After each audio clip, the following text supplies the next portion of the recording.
أعوذ بالله من الشيطان الرجيم. بسم الله الرحمن الرحيم. ما المسيح ابن مريم إلا رسول قد خلت من قبله الرسل وأمه صديقة كانا يأكلان الطعام انظر كيف نبين لهم الآيات ثم انظر أنا يؤفكون. صدق اللہ العظیم. گزشتہ آیات میں اللہ تعالیٰ نے اہل کتاب کی برائیوں کو ذکر فرمایا تاکہ ایمان والے ان برائیوں سے بچ جائیں، اور پھر یہاں پر نصارہ کے غلط عقیدے کو ذکر کیا جو وہ سمجھتے ہیں کہ عیسیٰ علیہ السلام خدا ہیں یا خدا کے بیٹے ہیں یا تین میں سے تیسرے ہیں. ان سب عقائد کا اللہ تعالیٰ نے رد فرمایا. اب یہاں پر اللہ رب العزت نے عیسیٰ علیہ السلام اور ان کی والدہ کا تذکرہ فرمایا ہے، اور یہ فرمایا ہے کہ الہ معبود صرف اللہ ہے، وہ باقی سب اس کی مخلوق ہے. فرمایا مل مسیح ابن مریم الا رسول، نہیں ہے مسیح جو بیٹے ہیں مریم کے، الا رسول مگر رسول پیغمبر. یہاں پر نفی اور اثبات کو اللہ تبارک و تعالیٰ لائے ہیں. مل مسیح ابن مریم، نہیں ہے عیسیٰ بن مریم، الا رسول، پہلے نفی ہے پھر ہیں کیا، پہلے مکمل نفی کر دی کہ کچھ نہیں، پھر فرمایا ان کی حیثیت کیا ہے، الا رسول مگر وہ رسول ہیں اللہ کے. اللہ نہیں ہے، خدا نہیں ہے، رسول ہیں. رسول کے لفظ نے یہ بتا دیا کہ ان کی حیثیت مخلوق کی ہے، خدا اور معبود کی نہیں ہے.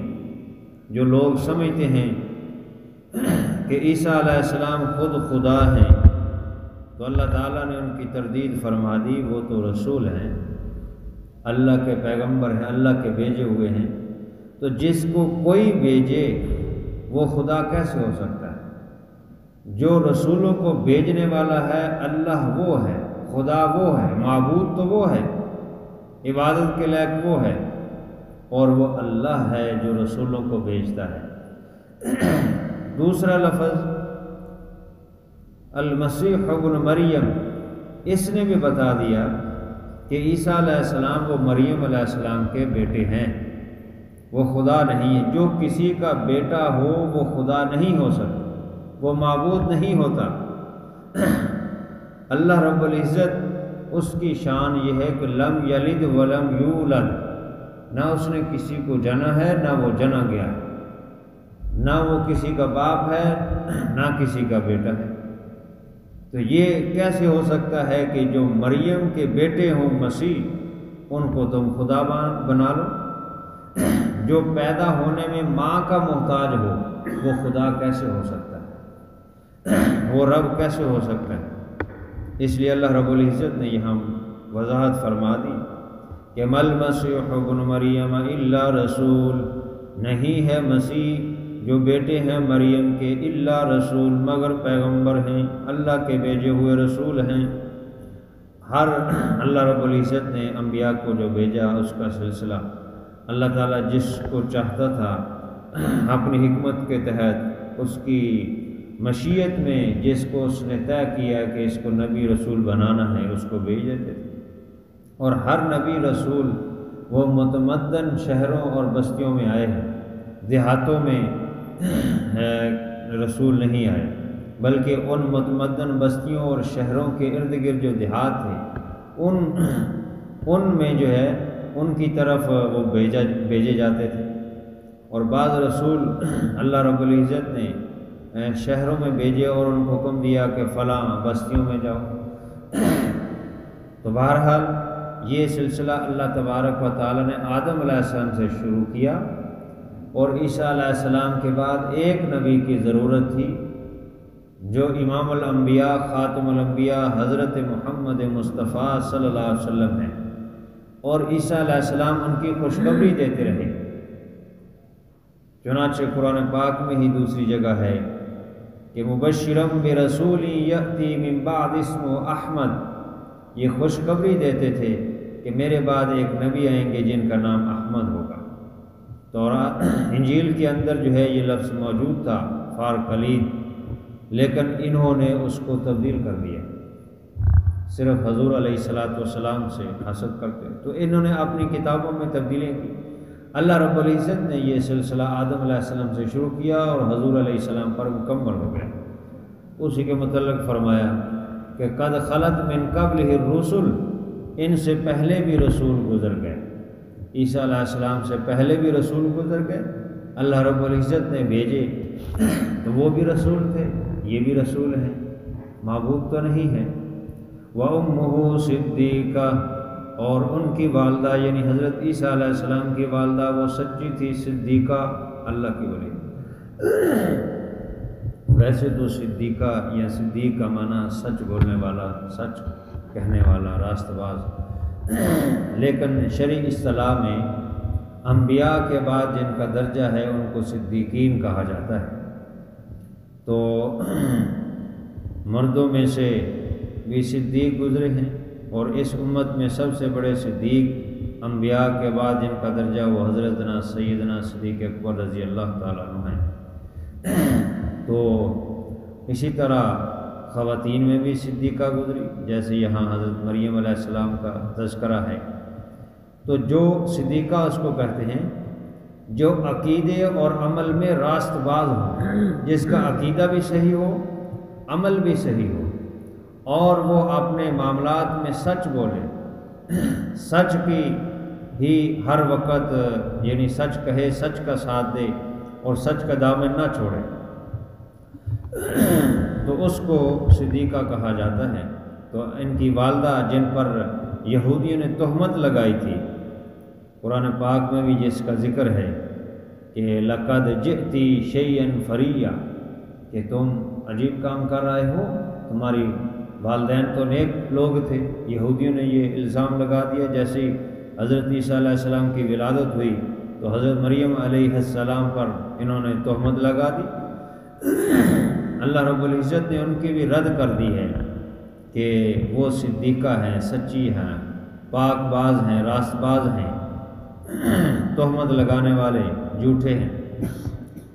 تو بہرحال یہ اللہ تبارک و تعالیٰ نے انبیاء کا سلسلہ فرمایا ہے، اور اسی طرح عیسیٰ علیہ السلام بھی اللہ کے رسول ہیں، معبود نہیں ہیں۔ ایک دلیل اللہ تعالیٰ نے ایسی دی ہے کہ جو دنیا کا کوئی آدمی جو ان پڑھ اور جاہل سے جاہل بھی ہو وہ بھی اس کو رد نہیں کر سکتا، اور وہ یعنی ایک عام جو ذرا بھی شعور رکھتا ہے، سمجھ اور عقل رکھنے والا شخص ہے، وہ اس دلیل کو تسلیم کرتا ہے، اور اس کے بعد وہ حضرت عیسیٰ علیہ السلام کو معبود اور خدا نہیں کہہ سکتا۔ وہ کیا ہے؟ فرمایا کانا یأکلان الطعام، یہ دونوں یعنی عیسیٰ علیہ السلام اور ان کی والدہ کھانا کھاتے تھے۔ اللہ رب العزت جو معبود ہوتا ہے وہ کھانے سے پاک ہے، وہ کھانے پینے سے پاک ہے۔ جو اپنے وجود کو باقی رکھنے کے لیے کھانے کا محتاج ہو، پینے کا محتاج ہو، وہ معبود کیسے ہو سکتا ہے؟ سارے انبیاء کھاتے پیتے تھے، وہ بازاروں میں جاتے تھے، اپنی ضرورتیں پوری کرتے تھے، خرید و فروخت کرتے تھے، اور کھانا پینا کھاتے تھے، اور ان کی شادیاں اور نکاح اور یہ سب سلسلے ان کے ساتھ تھے۔ تو ایسے ہی عیسیٰ علیہ السلام بھی کھانا کھاتے تھے۔ تو جو معبود ہوتا ہے، رب ہوتا ہے، وہ کھانے کا محتاج نہیں، وہ واجب الوجود ہے، اس کا وجود خود بخود ہے، نہ وہ پیدا ہونے میں کسی کا محتاج ہے، وہ القیوم ہے، سب کو قائم رکھنے والا ہے، وہ نہ کھانے کا محتاج ہے، نہ پینے کا محتاج ہے، نہ سونے کا محتاج ہے، اور رب جو ہوتا ہے وہ خالق کل ہوتا ہے، ہر چیز کو پیدا کرنے والا اللہ ہے۔ تو عیسیٰ علیہ السلام وہ تو ہر چیز کو پیدا نہیں کرنے والے، اور اللہ تعالیٰ کی یہ بھی صفات میں سے ہے کہ وہ علیم کل ہے، ایک ایک ذرے کو جانتا ہے، جو چھپا ہوا ہے جو ظاہر ہے وہ سب کو جانتا ہے۔ تو عیسیٰ علیہ السلام تو ایسے نہیں تھا، بلکہ خود ان کی آج بھی انجیل کے اندر، بائبل کے اندر یہ موجود ہے کہ عیسیٰ علیہ السلام اپنی عاجزی کی وجہ سے صلیب پر چڑھ گئے۔ حالانکہ صلیب پر تو نہیں وہ چڑھے، لیکن ان کا عقیدہ ہے صلیب بھی اس لیے گلے میں لٹکاتے ہیں اور اس کی پوجا کرتے ہیں کہ وہ صلیب پر چڑھ گئے ہیں۔ تو یہ یعنی جو انہوں نے اپنی کتابوں میں تحریف کر کے جو عقیدہ رکھتے ہیں اس کے مطابق بھی یہ کہتے ہیں کہ عیسیٰ علیہ السلام اپنی عاجزی کی وجہ سے صلیب پر چڑھ گئے، تو جو عاجز ہو وہ رب کیسے ہو سکتا ہے؟ وہ معبود کیسے ہو سکتا ہے؟ جو اللہ تبارک و تعالیٰ کچھ معجزات دیتے ہیں تو لوگ اس کی وجہ سے کہتے ہیں کہ شاید یہ کوئی ان کو یہ معبود ہے۔ اور اسی طرح جو اللہ کے ولی نیک ہیں ان کو اگر کسی کو کوئی کرامت دی گئی ہے تو لوگ اس کو سمجھ کے کہتے ہیں کہ یہ رب ہے شاید، حالانکہ وہ تو اللہ تبارک و تعالیٰ دین کے پھیلاؤ کے لیے کہ ہر طرح کی تاکہ دلیل پوری ہو جائے، کسی کو اشارے سے سمجھ آ جاتا ہے، کسی کو وضاحت سے سمجھ آتا ہے، کسی کو کوئی انوکھا کوئی معجزہ پیش کرنا پڑتا ہے، تو ہر نبی کو اللہ تعالیٰ نے معجزات دیے ہیں تاکہ کوئی بھی یعنی تشنا نہ رہے، کسی کی بھی کوئی پیاس باقی نہ رہے، ہر طرح کے دلائل آ جائیں، اور پھر کل قیامت کے دن کوئی یہ نہ کہے کہ ہمارے پاس تو ہمیں تو سمجھ نہیں آئی۔ تو اللہ تعالیٰ نے عام دلائل جو ہر آدمی کے سمجھ میں آنے والے ہیں، یہ ایسی بات ہے کہ جو کسی کی سمجھ سے بالا نہیں ہے، کہ وہ کھانا کھاتے تھے تو جو کھانا کھانے کا محتاج ہے وہ رب نہیں ہو سکتا۔ اس لیے اللہ تبارک و تعالیٰ نے فرمایا انظر کیف نبین لہم الآیات، دیکھو کیسے اللہ تعالیٰ کھول کر اپنی دلائل پیش کرتا ہے، نشانیاں بیان کرتا ہے۔ یعنی یہ معمولی بات نہیں ہے کہ اللہ رب العزت ایسی دلیل دی ہے کہ جس کا کوئی رد نہیں کر سکتا۔ خود جو عیسائی ہیں، جو نصارہ ہیں، وہ حضرت عیسیٰ علیہ السلام کے کھانا کھانے کی تردید نہیں کر سکتے کہ وہ کھانا نہیں کھاتے تھے، یا وہ سوتے نہیں تھے، یا ان کی دنیا کی ضروریات نہیں تھی۔ اللہ تعالیٰ انسانوں میں سے انبیاء کو بھیجتا ہے، اور اللہ تعالیٰ نے مردوں میں سے نبیوں کو بھیجا ہے، کوئی عورت نبیہ نہیں ہوئی، تو اللہ رب العزت بھیجتا ہے، لہٰذا یہ محتاج ہیں تو محتاج رب نہیں ہو سکتے۔ ثم انظر انا یؤفکون، اتنے واضح، سادہ اور عام فہم دلائل بیان کرنے کے باوجود بھی اگر کوئی گمراہ ہوتا ہے تو اللہ تعالیٰ فرماتے ثم انظر انا یؤفکون، پھر دیکھو یہ کہاں پلٹے جا رہے ہیں، کدھر جا رہے ہیں۔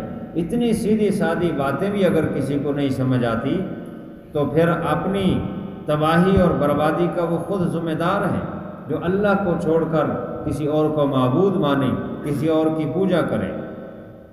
تو اللہ رب العزت وہ خالق ہیں، اسی کی صفات ہے اور کوئی خالق نہیں، وہ علیم کل ہے اور کوئی علیم کل نہیں، وہ مختار کل ہے، تمام اختیار اسی کے پاس ہے۔ اور انبیاء کو بھیجنے کی صفت بھی اللہ تعالیٰ کی ہے، اور کوئی رسول اور نبی بھیج نہیں سکتا، اللہ تعالیٰ ہی رسول اور نبی بھیجتا ہے۔ لہذا یہ سب باتیں جو ہے اللہ تعالیٰ کے لیے ہیں، بندوں میں یہ چیزیں نہیں ہیں، تو اللہ کے علاوہ کوئی معبود نہیں ہے۔ خصوصاً اللہ تعالیٰ نے عیسیٰ علیہ السلام اور ان کی والدہ کو جو معبود مانتے ان کی تردید فرما دی۔ اللہ تعالیٰ عمل کی توفیق عطا فرمائے۔